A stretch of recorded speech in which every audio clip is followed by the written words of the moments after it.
Welcome to the channel for the future caretakers of resurrected species. Welcome to the Paleo-Zoo-Keepers Association.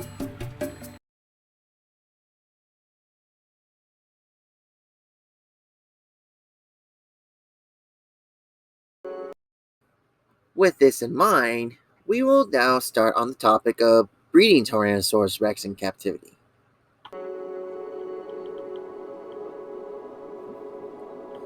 Obviously, to have Tyrannosaurus rex populations grow without having to rely on expensive means of resurrecting more individuals, you will need to breed them.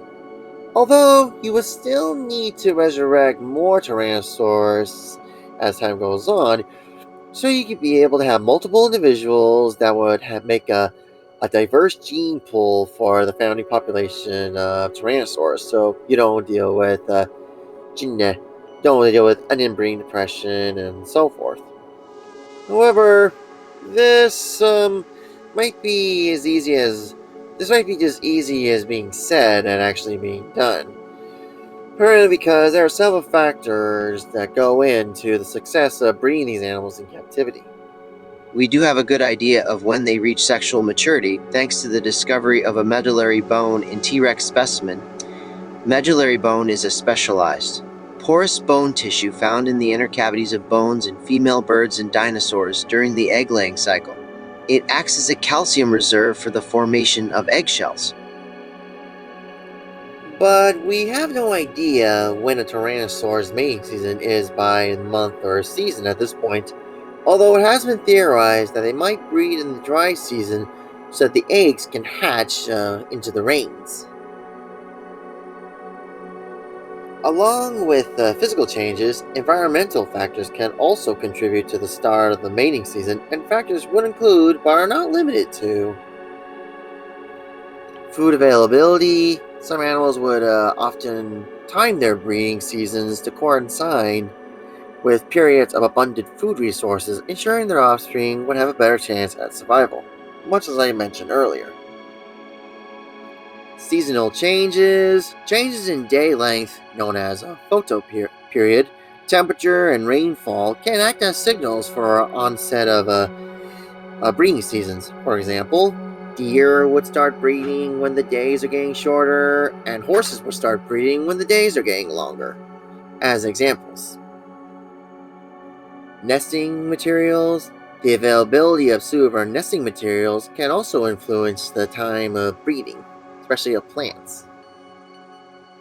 Predation risk. Some species would start breeding when the risk of predation is significantly lower, and that will increase the chances of their offspring's survival.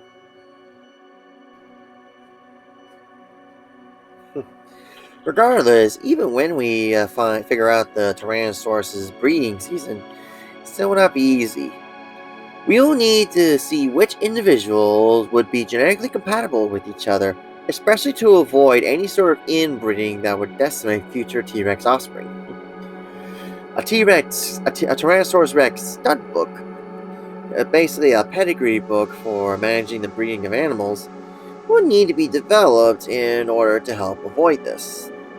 And even then, once a stud book has been made for Tyrannosaurus and the individuals are selected, we also got to make certain that those said individuals are healthy.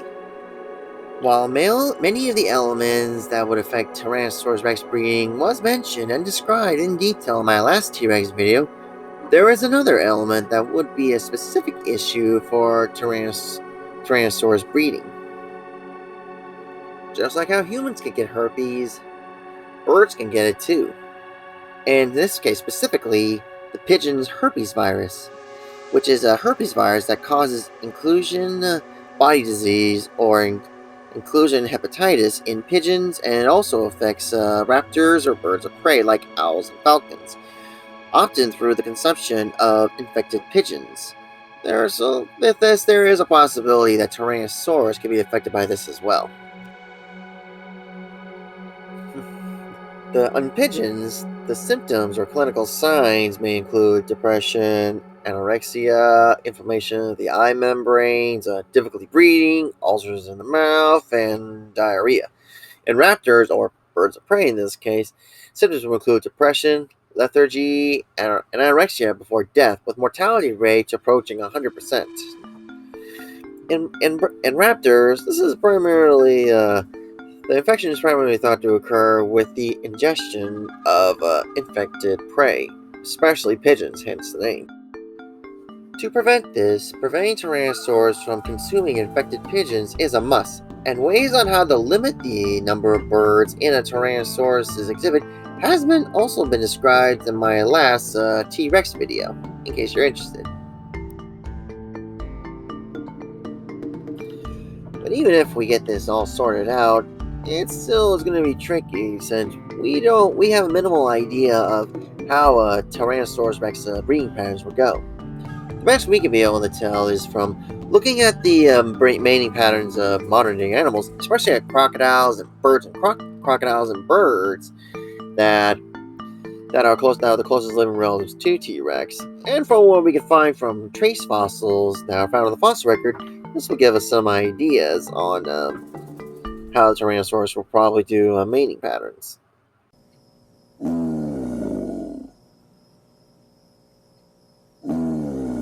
One possible behavior that the male T-Rex would do in the breeding season is, like crocodiles and alligators, they will become more aggressive and territorial, and will make bellows and other vocalizations along with scent marking via urination and or defecation to announce their presence, which will both attract females and intimidate rival males.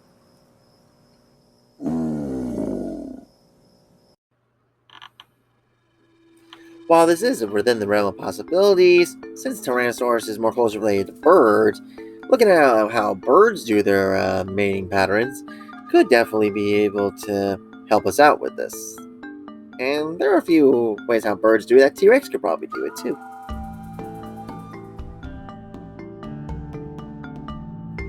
Elaborate displays, as many male birds perform intricate dances, flights, and other visual displays to impress potential mates.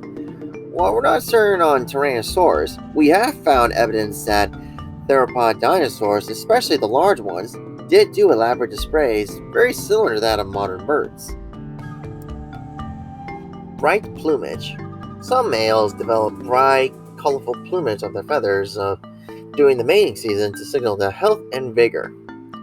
While the idea of Tyrannosaurus having feathers or not is still hotly debated, male Tyrannosaurs could still be able to have some very colorful plumage, or even have very colorful scales on their faces, throats, and chests to be able to make a colorful display to show their health and attract females.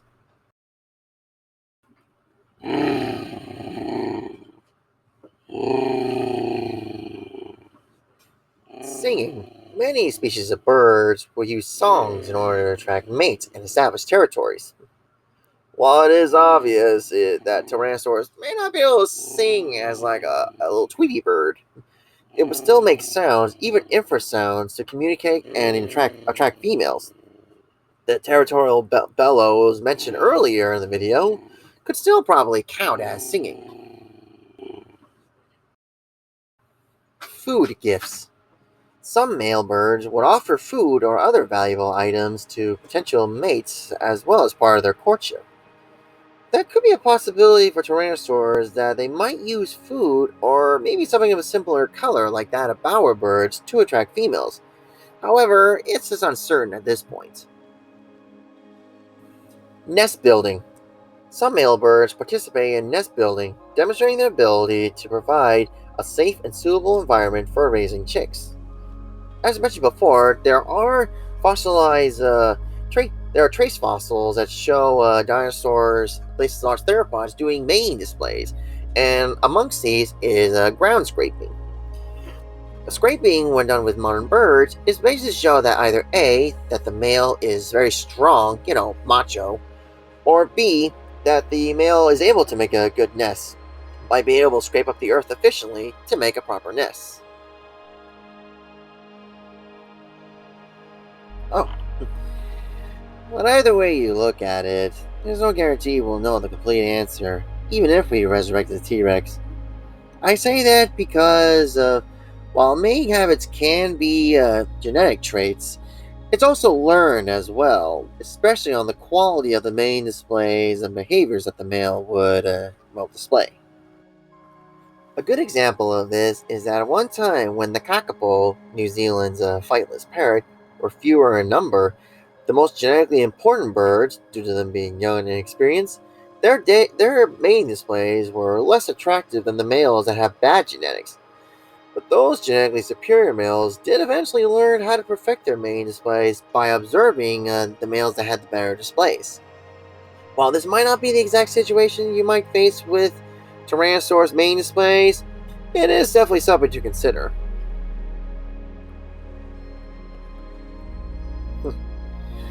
Before you consider breeding those two individual Tyrannosaurs, you need to be able to introduce them gradually to each other so they don't perceive each other as like a threat or a competitor for their food or territory. So basically, first impressions are key. You do gotta remember that Tyrannosaurus, these dinosaurs are huge, weighing a maximum of 8 or 9 tons when fully grown and armed with immensely powerful jaws. All that should tell you that if these animals would fight, the carnage would be immense, terrifying, and potentially fatal to the Tyrannosaurs, either to both of them or to one of them. And it has been documented that Tyrannosaurs and other theropods are known to be cannibalistic towards each other, so that is definitely something to watch out for.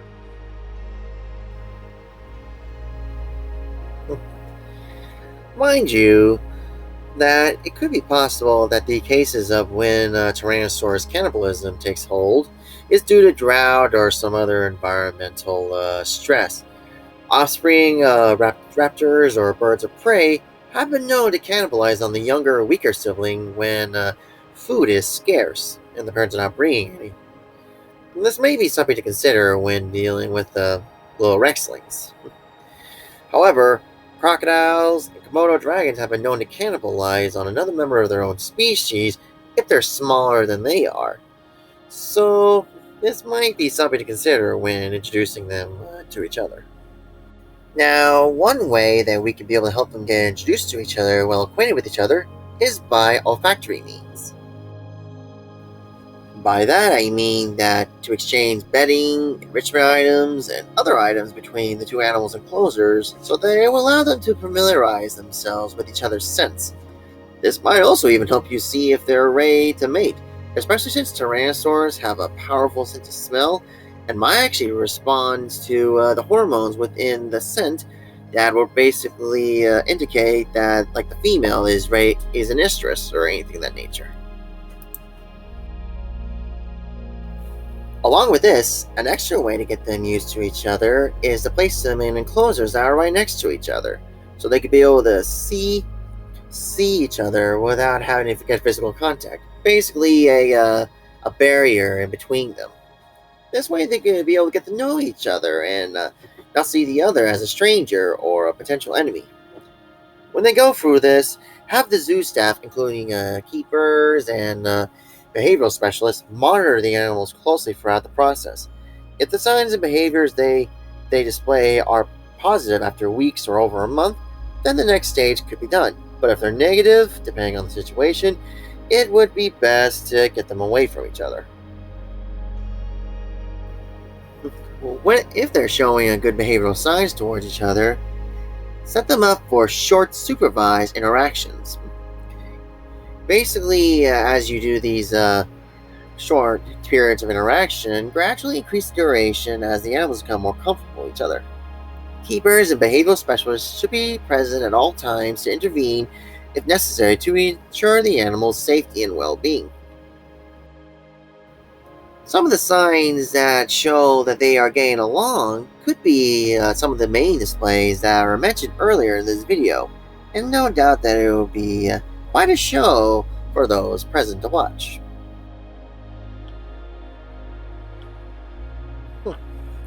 Another possible sign that they will be able to start liking each other is that they would possibly be, after displaying or such, they could possibly be rubbing each other's faces against the other. since we actually show that fossils have shown us that they actually have nerve endings, and the nerve endings into these areas here that makes this part of the area as sensitive as your human fingertips. Animals with similar features are known to be able to rub or touch each other for friendly or affectionate purposes, so it'd definitely be no different for T-Rex to do this either. So we will definitely be in a sweet scenery. But the fossil record also shows us that if things go south, the Tyrannosaurs will generally attack each other by biting each other's faces, which will lead to serious injury. In case this happens, having a couple of high-powered fire hoses on hand would definitely help separate them from each other if they are fighting. When breeding, most birds would do what is known as a cloacal kiss, which means that the cloaca is basically the hole where they poop, pee, and breed through. Unlike mammals who don't have this sort of thing, they would just briefly touch each other to allow the transfer of sperm from the male to the female. Now, since Tyrannosaurus rex could weigh up to 8 to 9 tons, a cloacal kiss is just not possible. So it's most likely that the Tyrannosaurus would actually have a penis, similar to like that of crocodiles, and that of two different groups of birds that still have the penises, and that would include the family that include the ratites, which includes ostriches and emus, and then there's some of the waterfowl, primarily ducks and geese. So yeah. Moving on. However, if natural breeding could not be done for one reason or another, and this is probably will be the most likely the case for first generation of Rexlings, artificial insemination, or AI, could be possible. Now, there are pros and cons on using artificial insemination. Genetic improvement.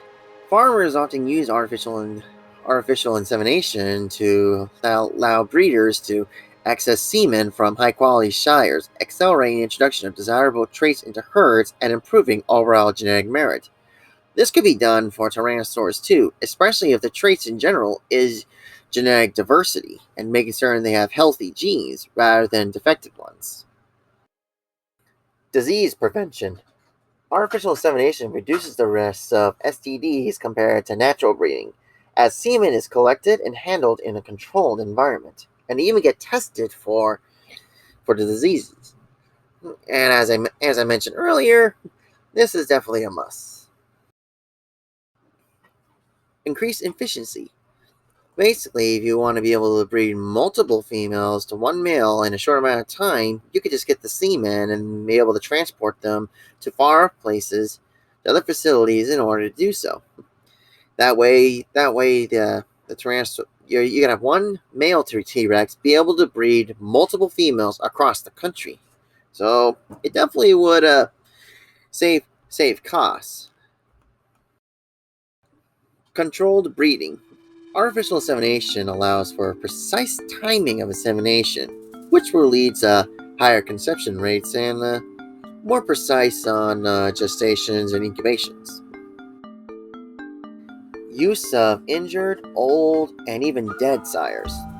Artificial insemination allows the use of sperm from sires that are injured, too old, or even dead for natural breeding, especially if you preserve the semen in cryo tanks, extending their breeding potential. This is something that's been being done for several endangered species, especially the northern white rhino, but that's a topic for another video. Reduce risk for animals and humans.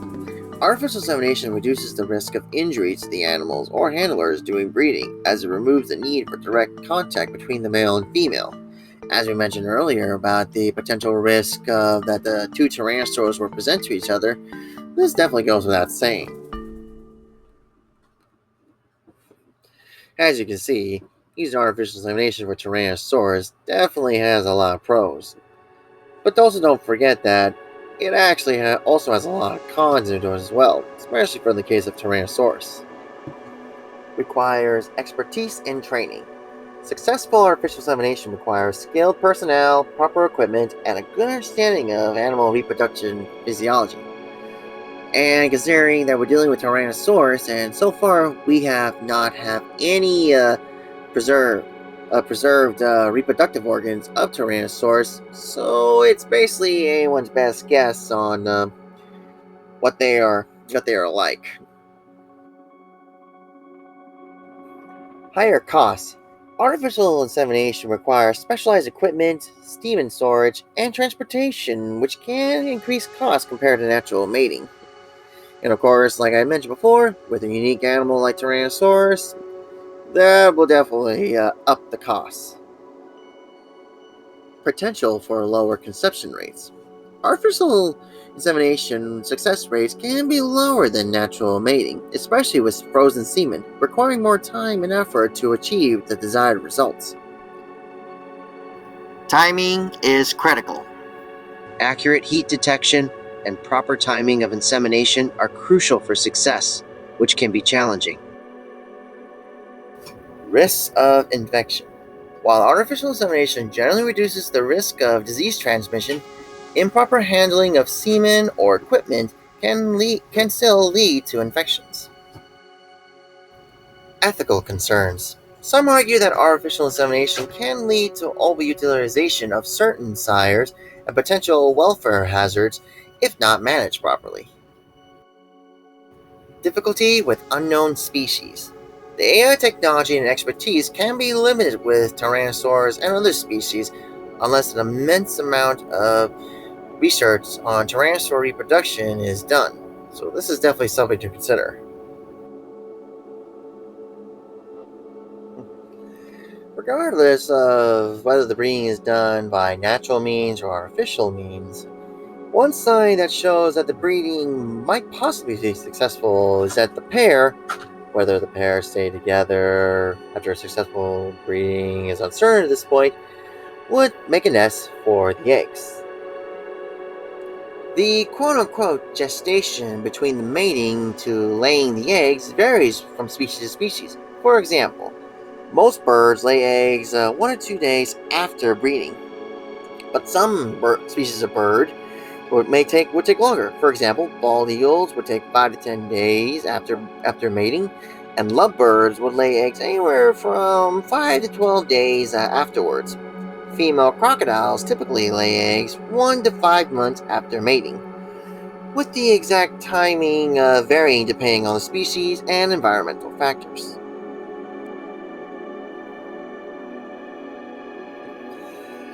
It is also worth noting that, unlike modern birds, dinosaurs would have had two oviducts rather than one oviduct, which is believed that modern birds only had that one so they could be light enough to fly.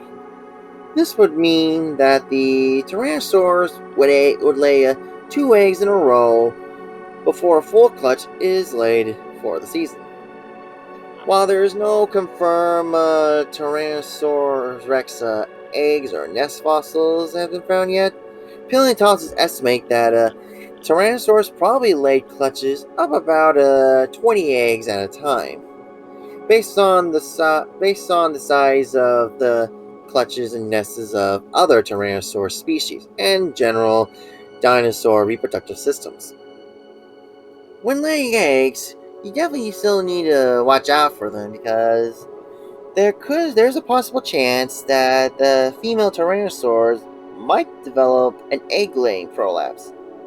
In birds and dinosaurs in this case, an egg-laying prolapse, also known as a vent prolapse or cloacal prolapse, occurs when the reproductive tract protrudes through the vent, often after laying an egg, but does not retract back in like it should.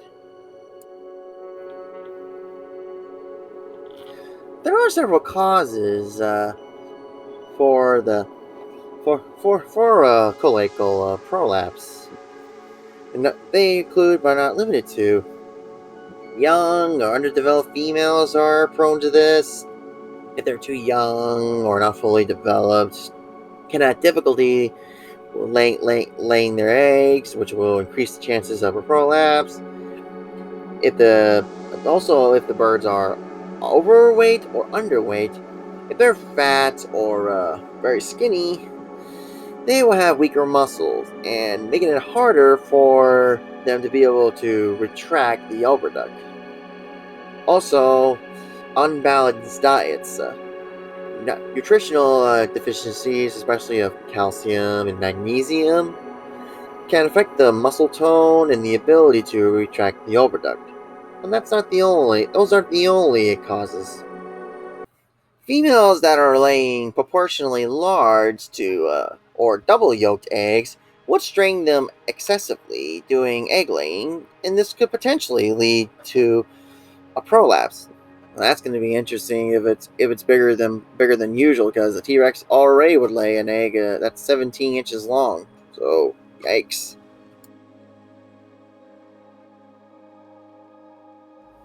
Poor skeleton development. Prolapse during production is often related to a poor skeleton development during rearing, even if the body weight during the production is at target.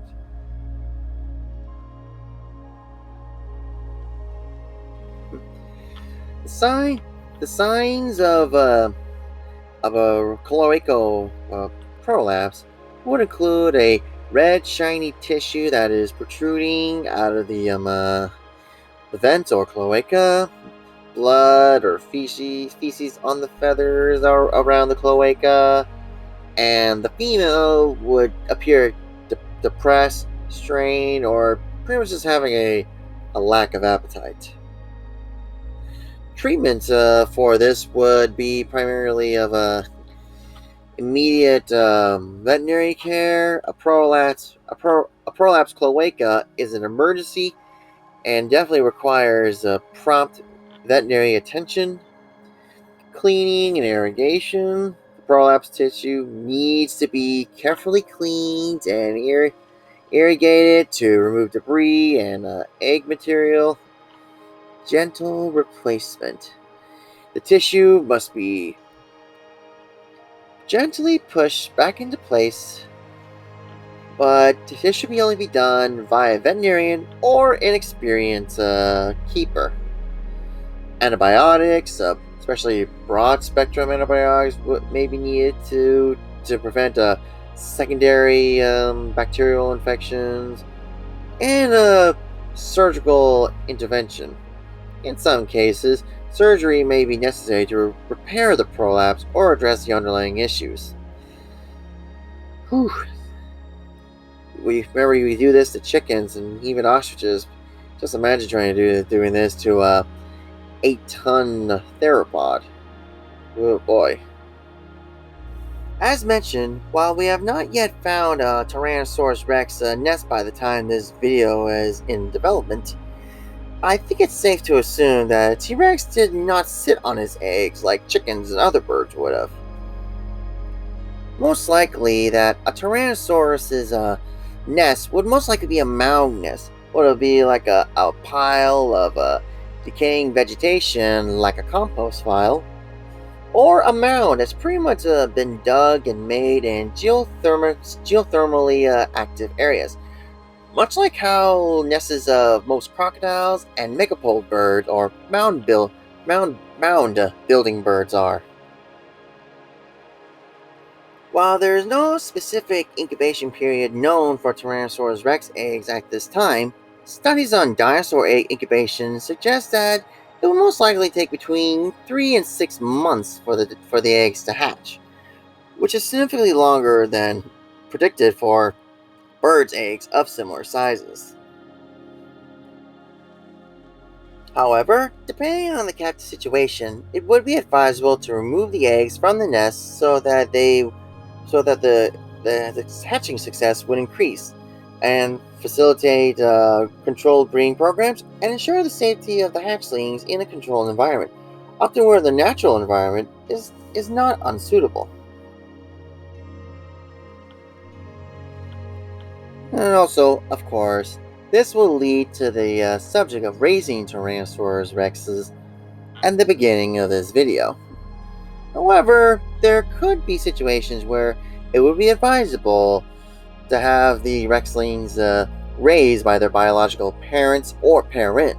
It's uncertain if they raise their young together, or only the female would raise them, or that's the male that does it, like ostriches do. Either way, there will be times that doing this will be essential, especially able to help the heirs to the T-Rex crown see that they are T-Rex and would develop proper T-Rex behavior under their parents or parents. As one could tell, if we do bring back the T-Rex, we must know how to properly raise them. If we must have more of them naturally, we must know how to breed them. And all of that will not be easy, raising the princes and princesses into the kings and queens of the dinosaurs. If you have made it this far, thank you ever so kindly for watching this video. This one was quite a lot of fun and a lot of information to go through. So it was definitely a lot of fun. I want to say thank you to the sponsor of this video, David Glean. He sponsored a couple of my videos, and he even sponsored a good chunk of the videos for the rest of this year. If you're interested in sponsorship, either contact me on my Patreon page or email me on my email address, and we can go on from there. So again, thank you, David. I also want to say thank you to artist Keenan Taylor. And as many of you know, his art has been has been really helpful for my channel ever since the beginning. He has really great stuff, and he's got his own little project going on.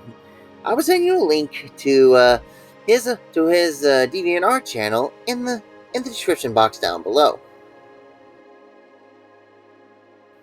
I also want to thank another artist who goes by Taliesaurus. He's done some artwork for my videos last couple of years, and especially for this artwork for this video. I also sent a link to his DeviantArt page in the description box down below. I hope you take a gander and enjoy. If you'd like to be able to support this channel and become a member, check out my Patreon page.